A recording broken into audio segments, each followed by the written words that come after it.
ما سألت نفسك بيوم شنو أكثر مخلوق يسهل خداعه؟ أكثر مخلوق يسهل خداعه هو البنات. هذا الفيديو عبارة عن تحصين للبنات المراهقات من وحوش الشهوات. 90% من بنات البلاد العربية يعانون من مشاكل نفسية ومشاكل صحية مع الأهل أو مع المجتمع، لأن باختصار المرأة دائما مظلومة.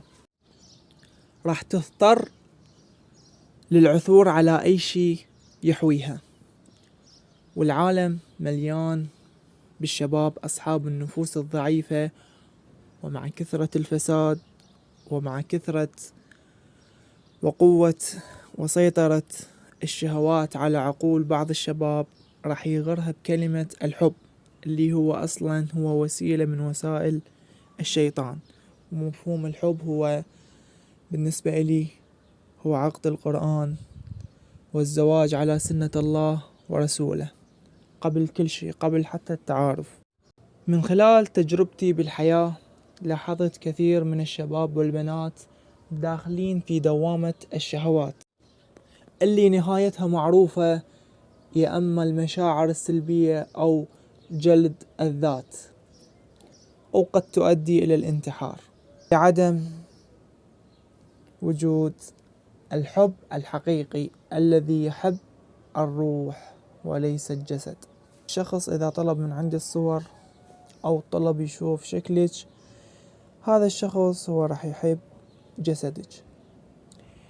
لذلك أنا شاب ومريت بهذه الظروف وعديت مرحلة المراهقة، وأنا ما راح أبين لك أنه أني ملاك وأنه أنا ما عندي أخطاء، لكن بفضل الله تعافيت من كل شيء.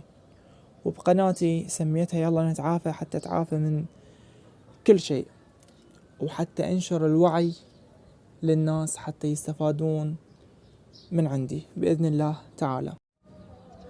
راح أسوي سلسلة للبنات فقط، وهذه السلسلة راح يكون عليها بعض المشرفات من البنات، لكوني ولد وما عندي معلومات الكثيرة عن البنات، فلذلك راح أخلي بعض المشرفات حتى هذا الكلام راح يوصل من بنية إلى بنية.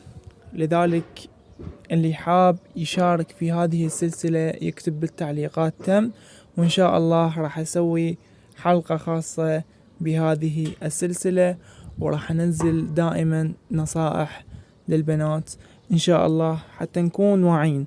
وأيضا راح أسوي سلسلة للشباب، وإن شاء الله راح نكون أكثر وعي، وإن شاء الله نتعافى من كل شيء. انتظروني بالفيديوهات القادمة، وإن شاء الله هذا الكلام هو كلام عفوي يخرج من القلب ويوصل إلى القلب إن شاء الله بإذن الله تعالى.